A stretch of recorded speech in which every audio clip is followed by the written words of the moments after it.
Good afternoon, guys. It's Leslie at Insky Bakers. Oh, Jason picked all the onions for me while I was milking this morning. This is how we hang them to dry and cure.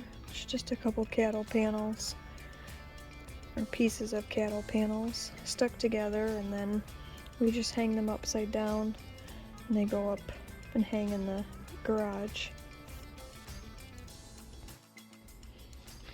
Then we made our way out to the untamed jungle. There is a lot of dill seed out here that I need to remember to grab a bag and bring out to harvest those. I mean, I didn't plant any of that, and it comes back every year. This is where I harvested the onions from, so I need to find something to get planted in there, maybe some green beans or something. The peppers are all doing pretty well. They're actually starting to grow and get taller, whereas they were pretty short before. These are serranos, a few blossoms. The base of most of the pepper plants have peppers starting to come on. I've been harvesting the banana peppers here off of this one and just slicing them up and pickling 1 or 2 jars at a time. Same thing with the pepperoncini peppers.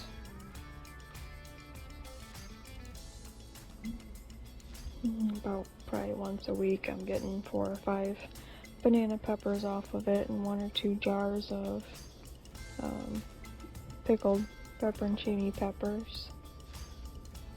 That one was really stuck, it didn't want to come off. And this is a habanero plant. It has a lot of peppers on it now, they're just not ready. There's those pepperoncinis. Pepperoncinis, I don't know, I've heard people call them all kinds of different things. So these squash bugs are really doing a number on all of my squash plants. I think about the only thing that's really not too affected is the butternut, but the acorn is really taking it hard. Spaghetti squash isn't doing too bad. Pretty sure they completely killed all of the butternut at the spaghetti squash there. Or they completely killed all of the blue Hubbard. Here's another spaghetti squash. And like I said, the butternut is just going crazy. I mean, I've got it vining up the fence and everything. It's going nuts.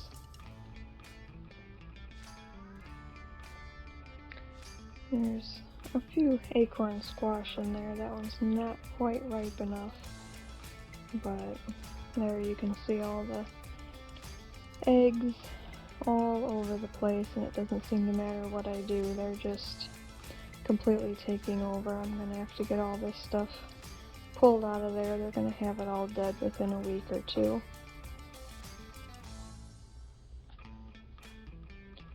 And over on this side, I think there was a few more squash over here. It's really hard to walk through without stepping on vines and killing what the squash bugs have not yet.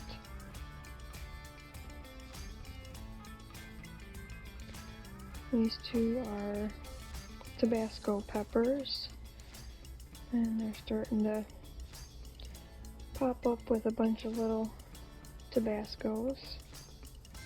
Hopefully I can make some decent Tabasco sauce, our own homemade this year.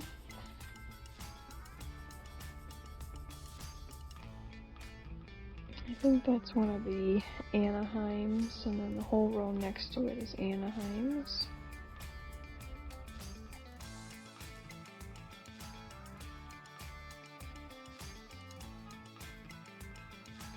I'm not sure what that was. That might have been a Serrano.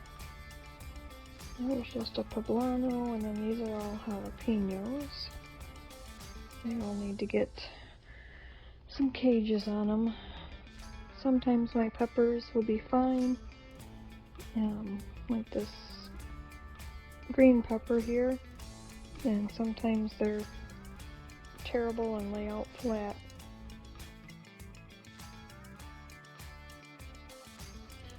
I'll take a walk through the tomato garden out here, see what it looks like.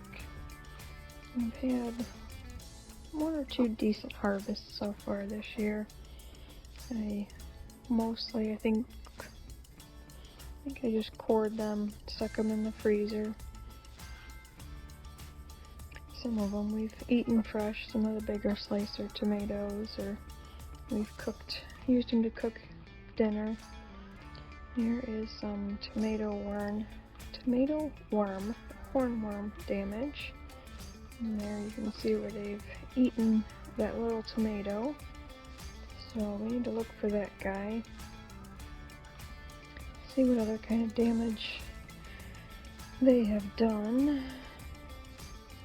Let's check a few more of the tomatoes, kind of look at the branches. Usually you can tell where they're at by where there's damage. And he's actually right there on that branch, so I just took the whole thing off. That is a big hornworm. We're gonna have to find the bucket to put him and everything that he's eaten in for the chickens. There's another fresh one he must have just been eating on.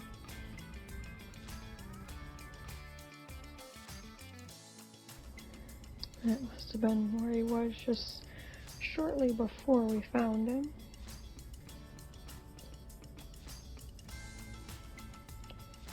Oh, those darn things will keep you on your toes.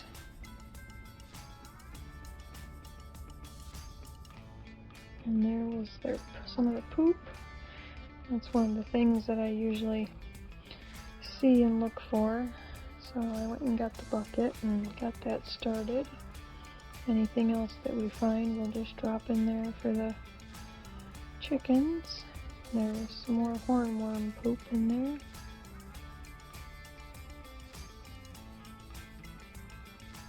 I'm not sure if that was from that hornworm we just saw, or it very well could be another one in there.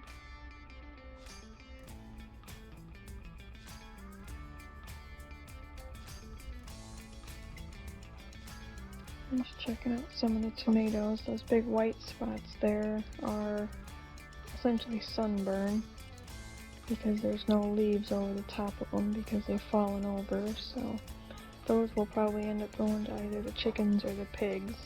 That white spot will get soft.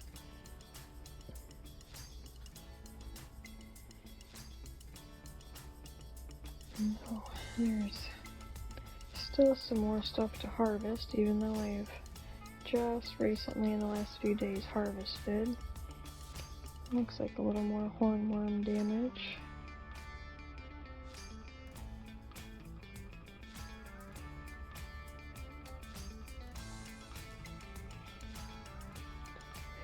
I've picked quite a few of them off my plants this year, but nowhere near as many as I have in years past, so I guess that's a plus. Some blossom end rot. I've heard everybody rave about these San Marzanos, but that's the only tomatoes that I've had this issue with this year. They're planted in the exact same bed, get the exact same amount of water, and everything is the rest of the Romas and slicers around them, and they have just been terrible with it this year, so I don't think I will plant them again. I will stick with my regular Romas, Amish paste, and things like that I don't have this issue with. These will all go to the chickens. They won't go to waste, but it's just a shame to have to pick those off the plant and not get them ripe. I think most of my tomatoes that I've picked this year are from the 11 Roma plants that I have. I've barely gotten anything off of the 6 San Marzanos, so we'll stick to the others.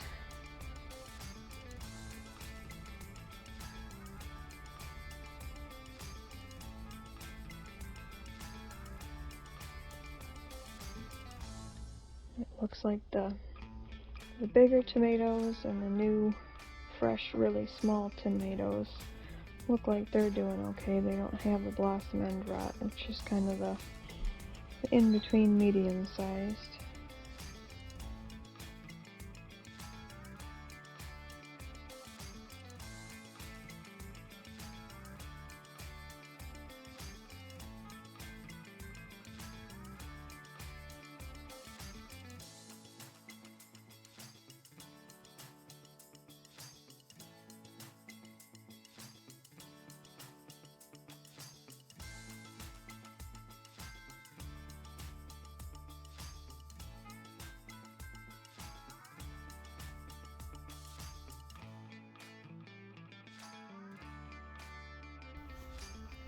And here you can see the difference in the tomato plants that I have tied up, whereas I've pruned the bottom and they're much taller.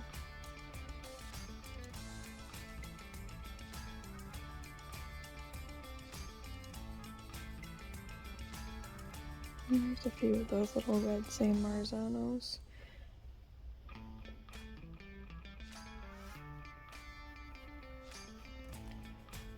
Oh, and the Roma bushes. They are a hot mess, but I've kind of given up. I'm just gonna harvest what I can from them and enjoy them. I'm not gonna stress over them. These are the celebrities, some of the slicers.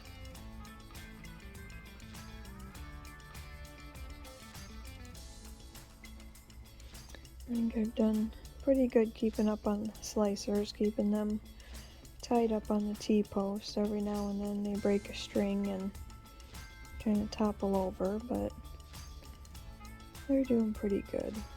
And these are those, I can never remember, Big Boys, Better Boys, Best Boys, one of those, something like that. They are doing awesome. I mean, they're probably 6 foot tall now.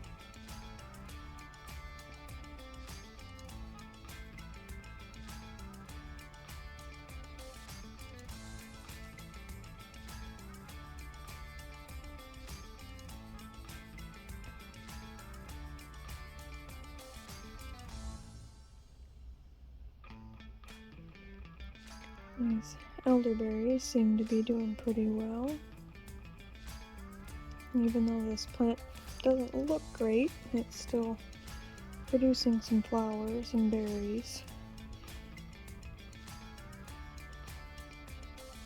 And this one here next to it looks great, and it has several big, I don't know if they call them blossoms or groups of berries on it, flowers and new things.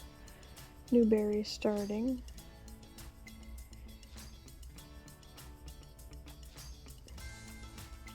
And there's my little grape plants. My 2 grapevines out of the 4 doing really well. Need to get that's what they started like. Need to get fence around this part of the garden so I can get those trellised up on my fence.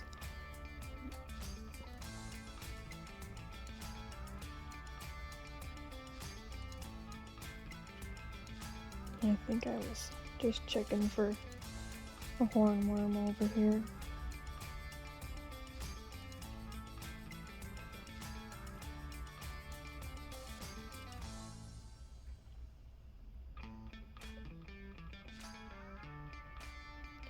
I'm just kind of feeling some of the tomatillos. I know they've got a ways to go, but I just kind of like to keep an eye on them and see how big they are inside their papers. Here's our newest peach tree.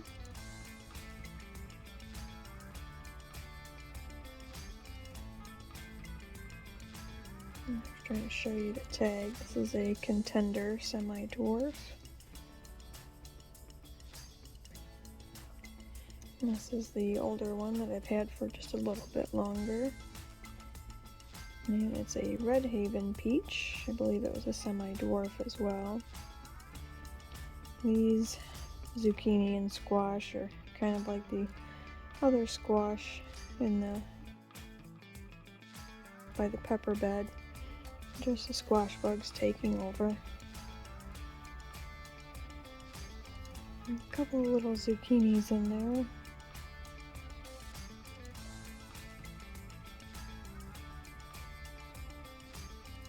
There's quite a bit of yellow squash in here. Some of it I've let let go too far. More eggs. These bugs are horrible.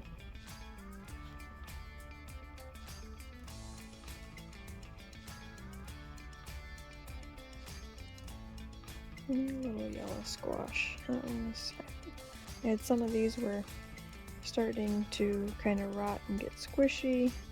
Some of them were perfect. Some of them were definitely missed or forgotten in picking, and they were beyond really what we like as edible. So some of them will go to the pigs. Some of them we will eat.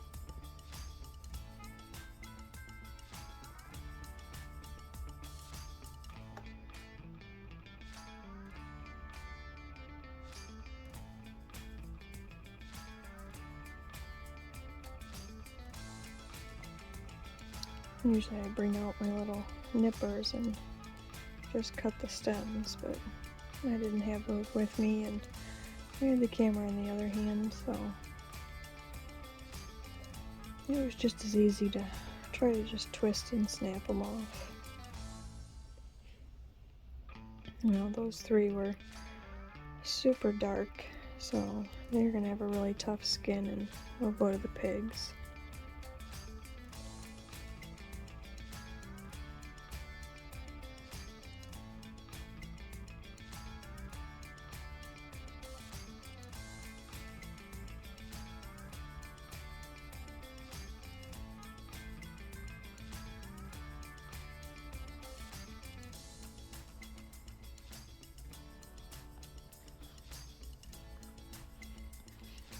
I think next year I'll do my regular zucchini like I do, and probably a yellow zucchini instead of these yellow squash. Then we went to check out our kohlrabi. They've, I think, kind of stopped growing. The bugs are eating the leaves, so I need to get those picked and probably make some jalapeno kohlrabi slaw.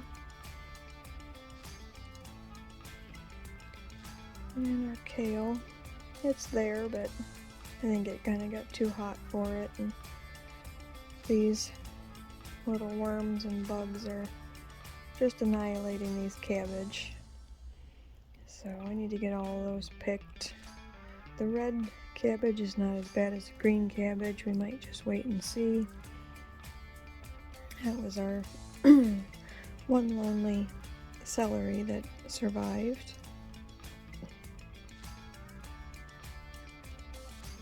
Some of these are looking pretty rough though. The pigs will like a good snack. These are the red potatoes. They definitely look like they're ready to harvest. The russets, we can check them, but they still very much look alive. They're yellowing, but these are little, I don't remember if they call them like potato berries or potato seeds or something. I don't typically see those on my potato plants, so I thought those were pretty interesting.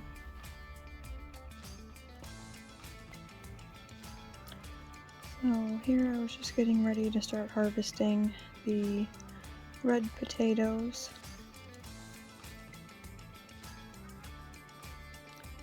They're not too hard to just kind of dig up by hand, but I like to kind of get started in at least one corner with the potato fork, just to help loosen and bring it up the dirt in one corner, just to get it started. I'm gonna go through and pull up the dead plants that are left and sometimes it pulls up a few small potatoes, sometimes it doesn't.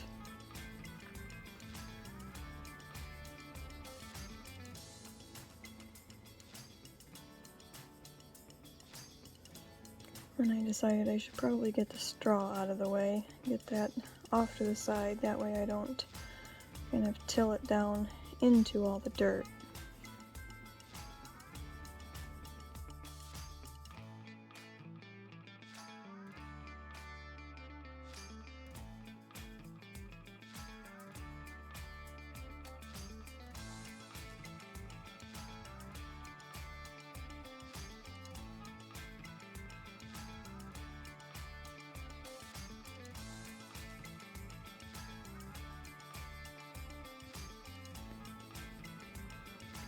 So I'm just gonna start loosening up the dirt in this corner, trying to be careful not to stick any of the potatoes with the fork. Just enough to kind of loosen it up and go in between where the plants are.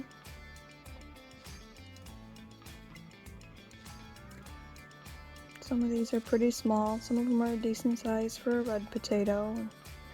Like I said, I just threw some of the ones that had sprouted in the ground, and if I got potatoes, I got potatoes. If I didn't, then oh well.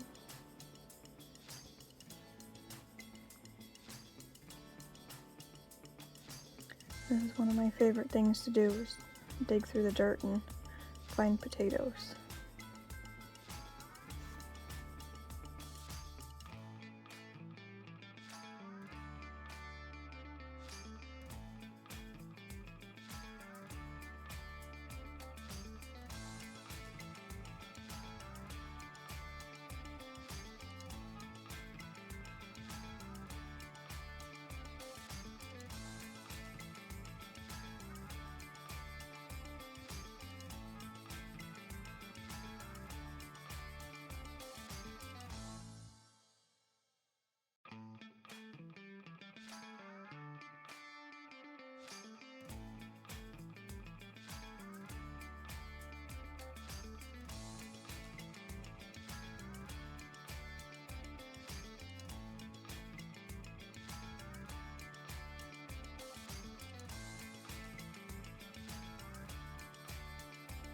And that was the mushy, rotting part of a potato that I had planted.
And I just wanted to bring you guys in and kind of show you how deep they are. I mean, I probably planted the potato about 6 to 8 inches deep, and the potatoes that are growing from the plant are probably around 6 inches deep. And if you just kind of lightly knock the dirt away, you can start seeing more and more potatoes. That was probably part of what was planted. And all the roots around the potatoes.